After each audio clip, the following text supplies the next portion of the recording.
Station के नाम पे लोगों को ठगा गया और मुर्गे खाने के जितने छोटे छोटे कमरे। फिर सर मुझे जरूर बताएं जो आपका स्टेटमेंट जो आप अभी संविधान बचाने के बाद जस्ट आई हर्ड कि आप कह रहे हैं कि संविधान को बचाना है। सर बहुत अच्छी बात है, संविधान कैसे बचेगा सर? गरीब जनता के लिए तो आपका स्टेटमेंट है कि आरक्षण जो है SC BC का वो आर्थिक आधार पे होना चाहिए, वो कास्ट क्रीड पे नहीं होना चाहिए। ये बहुत ऐसी चीजें सर। और दूसरा चंडीगढ़ में तो सर आपकी गठबंधन है कि ठगबंधन है सर, मुझे समझ नहीं आ रही। एक रेड लाइट पे बाहर चले जाओ तो एक रेड लाइट पार कर लो तो पंजाब के अंदर आ जाओ तो आपका गठबंधन है। तो ये चंडीगढ़ में कैसा ठगबंधन है सर? वहां पे तो एक दूसरे की आप बुराई करें सर, यहाँ पे आ जाए तो यहाँ पे आप कहते हैं कि हम दोनों एक हैं, हम दोनों को आप वोट दीजिए, हमने इतने अच्छे काम किए। वो झाड़ू वाले अपने वोट गिनाते हैं, यहाँ पे आप अपना काम गिना रहे हैं। लेकिन मैं चाहती हूँ सर, जिन कॉलोनियों में मैं गई सर, आप जिस गाड़ी में बैठते हैं बिस्लरी का पानी पीते हैं, with all due respect sir, उन कॉलोनियों में चलिए मेरे साथ धनास में, चलिए मेरे साथ मलोया में सर, चलिए वहां पे पानी की हालत देखिए sir. They can't drink that tubewell वाला पानी, नहर का पानी वहां सर कांग्रेस ने बंद करवाया। सर ये किस तरीके की ठगी है जो लोगों के साथ हो रही है? मतलब मैं चाह रही हूँ कि sir I think we should have a good conversation and open debate. जो मुझे नहीं नजर आता कि आज संजय टंडन जी के अंदर इतनी हिम्मत है वो डिबेट कर सके, लेकिन आपने चैलेंज किया। मुझे लग रहा है कि एक नेशनल पार्टी के कैंडिडेट को अच्छे खासे तरीके से एक इग्नोर किया जा रहा है। मुझे लगता है कि हम दम रखते हैं, पोटेंशियल रखते हैं, क्योंकि हम काम के बेसिस पे बात करते हैं। सर मुझे ये 3 चीजों का जवाब चाहिए। सबसे पहले तो सर ये जवाब दे दीजिए, जो SC BC के रिजर्वेशन पे आपने बात कही है कि आर्थिक बेसिस होना चाहिए। पहले तो आपका बहुत बहुत धन्यवाद, thank you so much sir, कि आप यहाँ पे आए।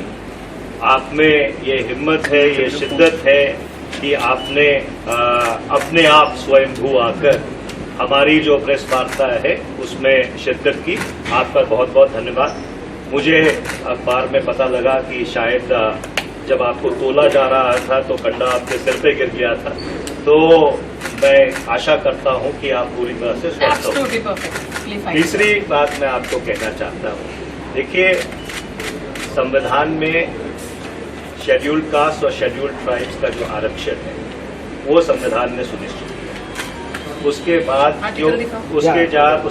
जो OBC का आरक्षण है वो एक ऑफिस मेमोरेंडम 1990 में विश्वनाथ, मैंने आपको इंटरप्ट नहीं किया, 1990 में विश्वनाथ प्रताप सिंह जी की सरकार ने निकाला। उसका संशोधन करके 1991 में जब डॉक्टर नरसिम्हा की सरकार आई, आप तो शायद दिल्ली विश्वविद्यालय में प्रोफेसर भी हैं तो आप जानती होंगी कि उसका अनुमोदन करके TP नरसिम्हा जी की सरकार ने उसको निकाला। और उसके बाद वो मामला सुप्रीम कोर्ट में था और 1993 में सुप्रीम कोर्ट ने उसके ऊपर मोहर लगाई और जो OBC का आरक्षण है 27% उसको अप्रूव किया। इसके अलावा कई ऐसे प्रदेश हैं हिंदुस्तान में जहां पे जो आरक्षण है वो 49% से ज्यादा है। जैसे तमिलनाडु में आरक्षण ऑलमोस्ट 67% है। सो इसलिए जहां तक आरक्षण का सवाल है और कांग्रेस पार्टी का स्टैंड है, कांग्रेस पार्टी का और बाकी पार्टीज का स्टैंड बिल्कुल क्लियर है। My stand is absolutely clear. My stand is the stand of the Indian national Congress and Indian national Congress जो है, आप सबको देसी भाषा में समझाना चाहती है, वो संविधान के विरुद्ध काम कर रही है, लेकिन संविधान को बचाने की बात कर रही है। वो आरक्षण के विरुद्ध काम कर रही है कि आरक्षण का बेसिस जो है आर्थिक होना चाहिए। आरक्षण का बेसिस आर्थिक होना चाहिए। इनका स्टेटमेंट है, मैं आर्टिकल दिखा देती हूँ। ठीक एक दिन पहले, कुछ दिन पहले, बिल्कुल मोहन भागवत का सर प्लीज लूज कमेंट करना बंद कीजिए सर। आप ये बताएं, सेंसेशन क्रिएट नहीं कर रहे सर, हिम्मत है डिबेट की। डिबेट ऐसे नहीं होता। डिबेट कैसे? आप बताइए डिबेट एक तो रिजर्वेशन के खिलाफ बात करनी है सर, वो कैंडिडेट नहीं। देखिए संविधान को बचाने की बात करनी है, बिल्कुल गठबंधन नहीं, गठबंधन नहीं,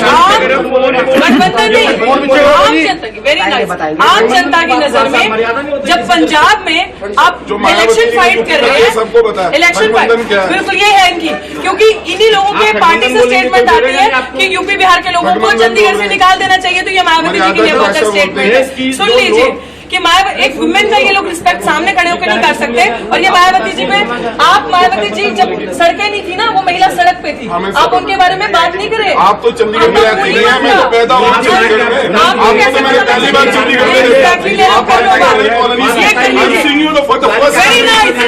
ये लोग चंडीगढ़ में रहते हैं, लेकिन चंडीगढ़ की ये लोग चंडीगढ़ के 110 सेक्टर में रहते हैं, चंडीगढ़ की कॉलोनी में नहीं रहते, चंडीगढ़ की बस्तियों में ये लोग नहीं रहते। ये लोग, इन लोगों ने हमें देखा अभी, ये लोग गठबंधन की बातें करते हैं, लेकिन एक्चुअली अगर हम ठगबंधन इसको कह रहे हैं तो दर्द हो रहा है, because they have never worked colonies में, बस्तीज में काम नहीं किया है। तो अभी सिचुएशन ये है कि बहन जी पे टिप्पणी करना।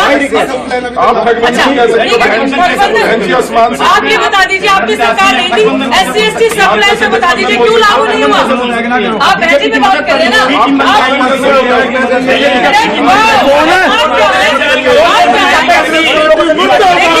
इनके पास कुछ नहीं है। अब हम बीजेपी की बी टीम बता देंगे ये काम पे ठगबंधन, जनता को ठगना, जनता के लिए काम नहीं करना, कॉलोनियों। ये लोग चंडीगढ़ 1 से 10 सेक्टर का दिखाते हैं, ये लोग बस्तियों का चंडीगढ़ नहीं दिखाते। जो चंडीगढ़ कॉलोनीज में बस्तियों में बसता है, डंपिंग जोन खाली बीजेपी की देनी थी, कांग्रेस की देन भी थी, और दोनों ही एक थाली के चट्टे पट्टे हैं।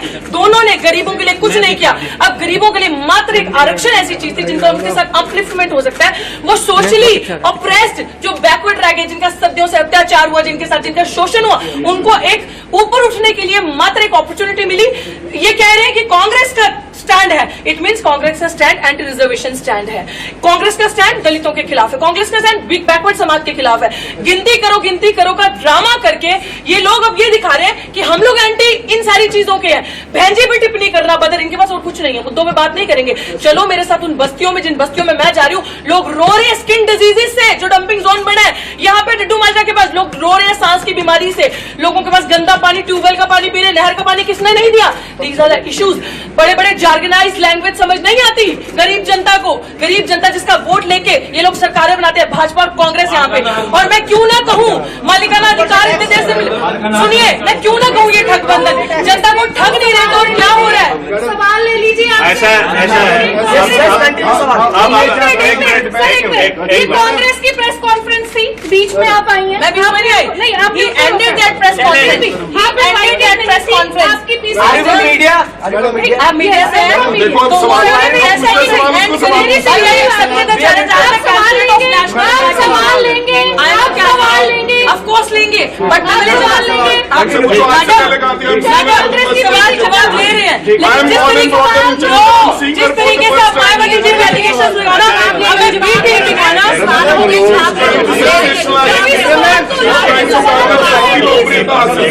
5000 वोट मिलेंगे। देखिए ऐसा कि मैं इस बात का स्वागत करता हूँ कि बहुजन समाज पार्टी के जो उम्मीदवार हैं वो यहाँ पे आए, उन्होंने अपनी तरफ से एक राजनीतिक भाषण दिया। लोकतंत्र में हर आदमी को ये हक है कि एक मिनट आप मैंने इंटरप्ट नहीं किया। मैडम जी आप चुप हो जाइए, मैडम जी आप चुप हो जाइए, मैडम जी उसकी बात को सुना दीजिए। सवाल पूछ रहे हैं, सवाल पूछ रहे हैं, आप चुप हो जाइए, उसकी बात रखने दीजिए। आपने भाषण देना बाहर जाके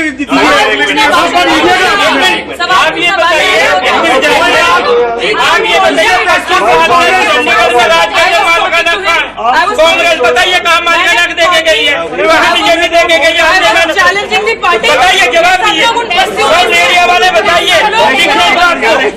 एक मिनट मैडम जी, बात रख लिया, उनको रखने दीजिए, मैडम उनको रखने दीजिए, मैडम उनको रखने दीजिए, आपने रख ली है। बिल्कुल सुनिए पहले, आप उनसे बात रखने दीजिए ना,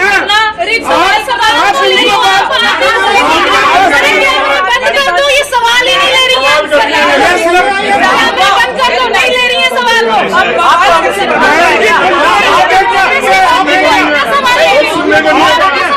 सुनिए सुनिए, आपका एप्रिशिएट आए, लेकिन आंसर तो लेने दीजिए। मोबाइल आ जाओ, कैंडिडेट को धमका रहे हो, इनके पास जवाब नहीं है, आप दंगा करके चली गई। इन्होंने मालिकाना हक नहीं दिया कॉलोनी वालों को, बीजेपी वाले 10 साल लॉन्च करके चले गए। कोई लालखाने हक नहीं दिया कॉलोनी वालों को। जवाब दीजिए दोनों पार्टी को। बनाते हैं भाजी पीछे कर लो मोबाइल यार, उन्नी बार कहला मोबाइल पीछे कर लो, पीछे आई जा रहा बार बार। एक मिनट। बहुजन समाज पार्टी की उम्मीदवार यहाँ पर आए हमारी प्रेस कॉन्फ्रेंस में, हम उनका स्वागत करते हैं। लोकतंत्र में हर व्यक्ति को यह आजादी है कि अपनी बात रखे। मैं साफ तौर पर यह कहना चाहता हूं कि जो पूरी इंडिया अलायंस है वो भारत के संविधान को बचाने की लड़ाई लड़ रही है। ये लड़ाई लड़ रही है कि 2024 इस मुल्क का आखिरी चुनाव नहीं होना चाहिए। जिस आधार पर ये मुल्क काबिज है, जिसको अंग्रेजी में आइडिया ऑफ इंडिया कहते हैं, उस आइडिया ऑफ इंडिया को और सुदृढ़ बनाया जाना चाहिए। पिछले 10 वर्ष में यहाँ पे भारतीय जनता पार्टी की सत्ता रही है। अगर कोई जवाबदार है तो भारतीय जनता पार्टी जवाबदार है। उनकी 4 इंजन की सरकार रही, ऊपर गृह मंत्री, नीचे राज्यपाल, उनके 10 साल से सांसद, 8 साल उनका कॉरपोरेशन के ऊपर कब्जा, और पिछले 10 वर्ष में चंडीगढ़ का कोई विकास नहीं हुआ। अगर यहाँ पे लोगों को कॉलोनीज में रीसेटल किया गया, वो काम कांग्रेस पार्टी ने किया। अगर यहाँ पे हाउसिंग बोर्ड के मकान दिए गए, वो भी कांग्रेस के जमाने में हुआ था। और इससे अगर मैं पीछे जाऊं, ये पंडित जवाहरलाल नेहरू की कल्पना थी कि जब वो यहाँ पे आए और ये चंडीगढ़ शहर की जो सबसे आधुनिक शहर है पूरे हिंदुस्तान में, उसकी संरचना की गई। तो इसलिए जब से चंडीगढ़ बसा है तब से लेकर आज तक चंडीगढ़ के संदर्भ में कांग्रेस पार्टी की, इंडिया अलायंस की जो उपलब्धियां हैं वो अनेकों हैं, जो अगर मैं गिनाना शुरू कर दूं तो शाम के 6 बज जाएंगे। और इसलिए मैं ये कहना चाहता हूं कि इंडिया अलायंस बिल्कुल पूरी तरह से जीत की ओर अग्रसर है। और मैं ये विनती करना चाहता हूं कि जो संविधान की सुरक्षा की बात करते हैं वो कृपया भारतीय जनता पार्टी की बी टीम न बने। आपका बहुत बहुत धन्यवाद। यही बहुत बढ़िया। रुकिए सवाल के जवाब दीजिए। कांग्रेस के भाग्य कांग्रेस वाले भाग गए।